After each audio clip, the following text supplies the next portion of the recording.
दिनभरिको दौडधुप व्यस्तता सकेर हामी चाहिँ बाबुलाई लिएर बाबुलाई होकवेनबाट ल्याएर अनि खाइमानुको लागि निस्क्यौँ। हेलो आयु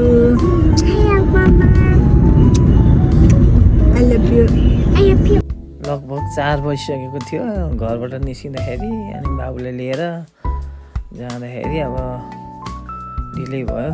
व्यस्तताले गर्दा दिनैभरि दौडधुप भइरहेको थियो। त्यो दिन बिदाको दिन भए पनि अनि अब बाटोमा हरियाली वन जङ्गल अनि बिचबिचमा रहेका सहर बजारहरू हेर्दै रमाउँदै हामी चाहिँ अगाडि बढिरह्यौँ।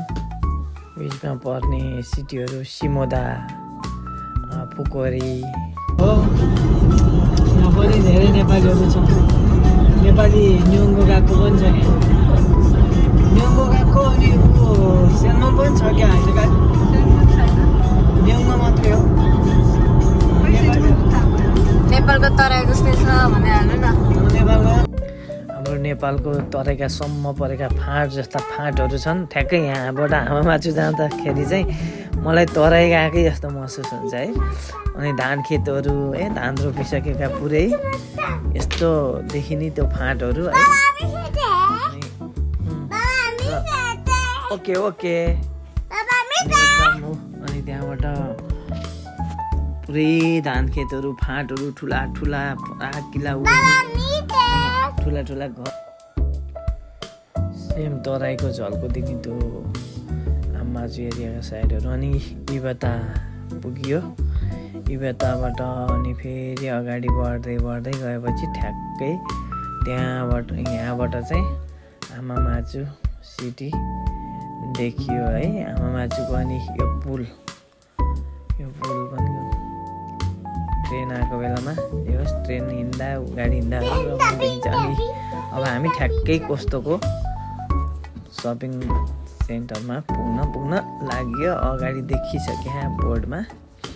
अब चाहिँ हामी कस्तोको छिरेर के किन्छौँ के गर्छौँ हेर्नु होला है। सबै मेरो यो भिडियोहरू सबैजनाले हेर्नु होला, कमेन्ट गर्नु होला है। अब हामी कस्तोको पार्किङमा छिर्यौँ भित्र। पार्किङ कहिलेकाहीँ त प्याक हुन्छ। यो ठुलो पार्किङ भए पनि प्याक हुन्छ र त्यहाँ राख्ने ठाउँ नभएर त्यही माथि पनि पार्किङ छ। अनि माथि जान लानुपर्छ कहिलेकाहीँ है। भित्र भिडभाड हुन्छ। यतिखेर आउँदा त खासै भिडभाड हुँदैन। बिहानतिर 10-11 बजीतिरदेखि दिउँसो 3-4 बजीसम्म त निकै भिडभाड हुन्छ। हामी त अब 4 बजी घरबाट हिँडेको। बेलुका 5 बजिसकेपछि यहाँ त लगभग 4:15 भइसकेको छ। अनि खासै यतिखेर चाहिँ भिडभाड हुँदैन। यो चाहिँ अब हामी खाइमानु किनमेल गरेर अब 1 घन्टा अब लगभग यो 8 बजीसम्म चाहिँ खुल्ला हुन्छ। छिटै किनमेल गरेर अनि हामी फेरि घर फर्किनु पर्यो। 1 घन्टा फर्किनलाई लाग्छ। फेरि जामसाम भयो भने त बढी लाग्न सक्छ है त। साथीहरू ल हेर्नुहोस् हाम्रो किनमेल मागो भयो। 2 केजी 1.2 केजी नै हुन्छ। 1 केजीलाई 900 मागो कस्तो मिठो बस्नाको बस्न कस्तो मिठो। यतिलाई 600 रहेछ। सस्तै हो है यो त यहाँको लागि। 1 केजीको 600 रहेछ। खाना त खासमा यो सानो टमाटर सलादको रूपमा खाना एकदम बवाल हुन्छ फेरि है। प्याज चाहिँ 5 केजीलाई 1000 रुपियाँ रहेछ।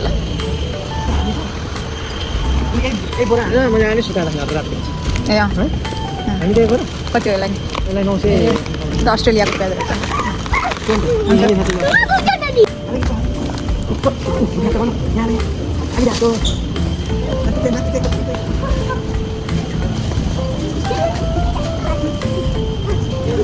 बन्दा चाहिँ सस्तो रहेछ है गाई।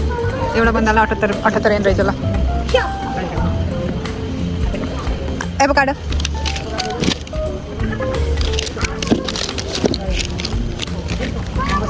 चिकन किमा 500 सस्तो भएको थियो डिस्काउन्टमा। 2098 को अहिले चाहिँ 1598 भएको रहेछ है। त गाई 500 होइन 400 भयो त्यसको हिसाबले।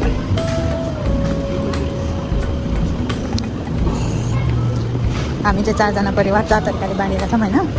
मेरो बुढो बुदा नखाने, आमा छोरी बुता भनेपछि मरिहत्तै गर्ने छोराले खाना चाहिँ बुता नि खान्छ चिकन नि खान्छ तर बाउको सङ्गतमा लाग्यो भने चाहिँ बुता खाना नदिनेमा परिन्छ अनि यो चाहिँ ल्याम्पको मासु सबसे महँगो यतिलाई 6000 माई गड अनि यो हड्डी मात्रै राखेको छ त्यो पनि अस्ट्रेलियाको ल्याम्प 2500 यो चाहिँ सबसे महँगोमै पर्छ होला हौ छ्या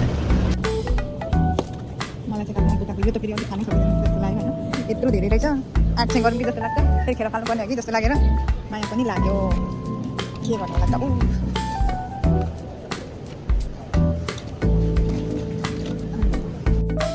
अनि बाबुलाई एकदम आफै सामान उठाएर हाल्नुपर्छ रहर लाग्छ यसलाई है यत्रो यो टिस्यु बास टिस्युको प्याकेट पनि उचालेर हाल्नु पर्दैछ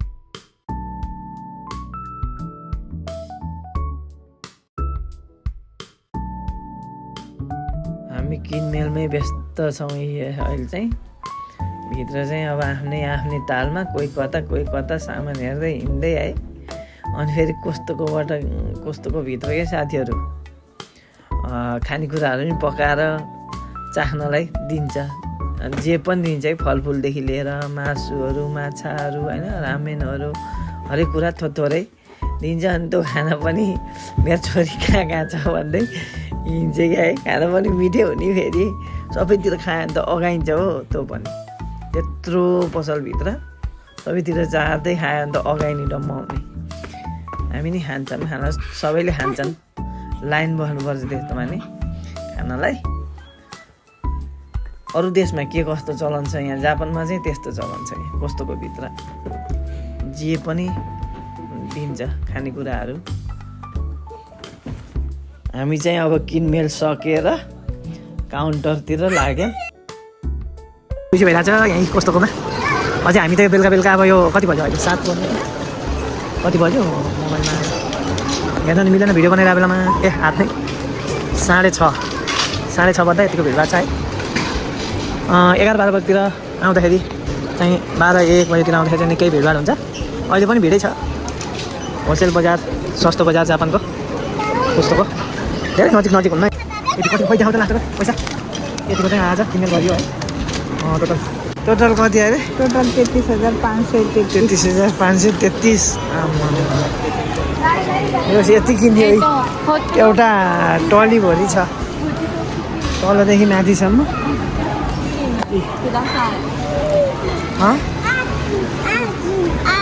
अनि अब यहाँ किनमेल सकिएपछि चाहिँ मेरो छोरा र छोरी चाहिँ यही खाने आशले आउँछन् किनमेल गरेर है उनीहरूलाई रमाइलो चाहिँ यही हो यहाँ के खान पाइन्छ भने अब लाइनमा बसिसके खानको लागि त्यहाँ पिज्जा पोट्याटो चिकन आइसक्रिमहरू जुसहरू है यो ल्यायो अनि त्यहाँ कोक खाइन्जाहरू यता छ त्यहाँदेखि गिलास किनेर ल्याएपछि त्यहाँ जति हालेर खायो नि भयो जति पटक भरेर खाँदा नि भयो यहाँ प्याजहरू अनि यो ससहरू हाल्नलाई चाहिँ यहाँ छ राख्दै हुन्छ नि बसेर खाने ठाउँ पनि छ वहाँ पर मेरो छोरा यहाँ खुसी हुँदैछ आयो नानी चाँदहरू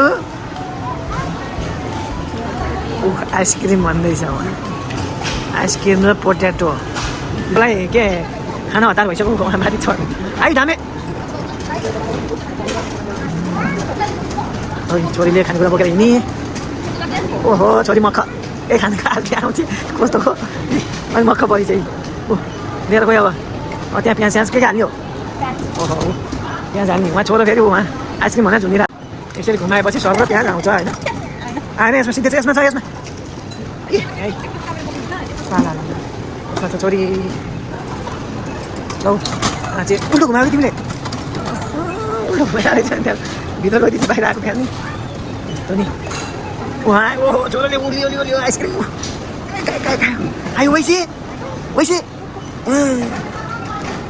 पापालाई कोही पापालाई छैन लिएर आऊ आयु के खाने पापाले हुन्छ आयुको मम्मीले के ल्यायो ममा उता पिज्जा लिन लाइन बस्न गएको रहेछ पिज्जा त्यहाँ रेडी हुँदैछ है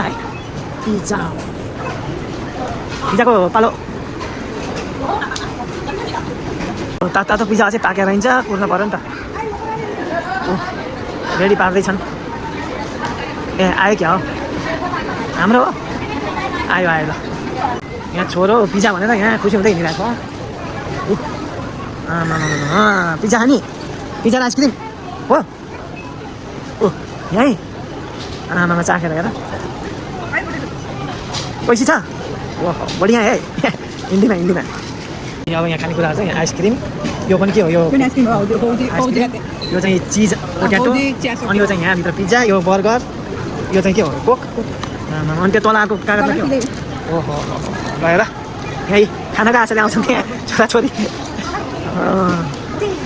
आयु पिज्जा र के खान् तिमी पिज्जा पोट्याटो आइसक्रिम आइको दाइसु किने ओके ल अब यहाँ कस्तो भित्र खाइमान गर्दा गर्दा थाकेर ट्रलीमै उभिएर हिँड्दैछ है बस भन्दा चाहिँ मान्दैन उभिएर हिँड्दैछ अब के कति किन्यो भन्ने बिल देखाएर बल्ल निस्किन पाइन्छ आउने बेलामा आफ्नो कार्ड टच गरेर आउने जाने बेलामा आफूले किनमेल गरेको बिल त्यहाँ स्टाफलाई देखाएर बल्ल बाहिर निस्किने है यहाँ ल नानी देखाऊ by by by by by by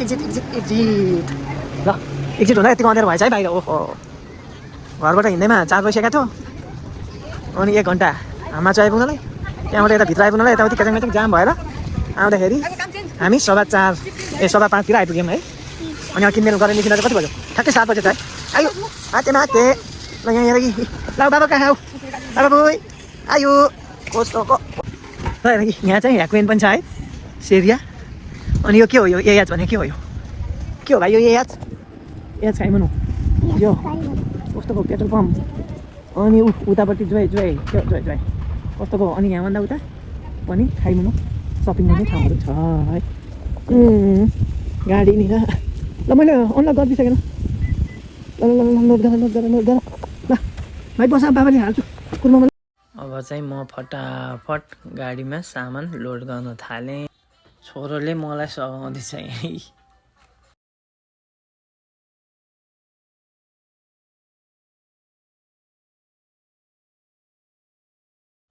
अब सामान पनि लोड गरेर भ्याइ गाडीभित्र तपाईँ नखाँदैछ नि छोरो पोटेटो भन्दैछ पार्टी छ है गाडीमा पिज्जा खाँदै छोरोलाई पोटेटो हाल्यो अब घरतिर रुमतिर भनौँ न अब विदेशको ठाउँमा अहिले घर छैन अब आफू बसेको ठाउँतिर घरतिर लागियो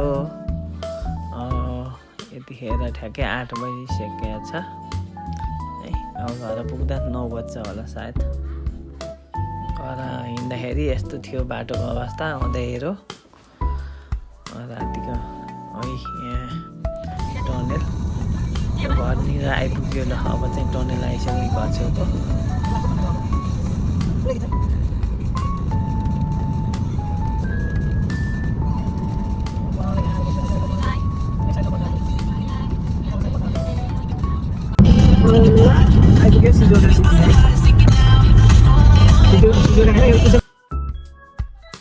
ल अब चाहिँ सिमिजु आइपुग्यो अब आफ्नै घरतिर मोडिनी चोकमा पनि आइपुग्यो यहाँ माथि बाइपास माथि बन्दैछ यहाँबाटै मोडिनी ठाउँ आयो अगाडिबाट है अब हामी अगाडिबाट मोडियम दाहिनेपट्टि घरै आइपुग्यो घरपट्टि नै मोडिसक्यो अब घरमा आइपुग्यो कति बज्यो भन्दा रातिको ट्याक्कै 9 बज्नलाई 10 मिनट बाँकी रहेछ भनेपछि 1 घन्टामा ट्याक्कै आइपुग्यो अहिले पनि है अब पार्किङ मिलाएर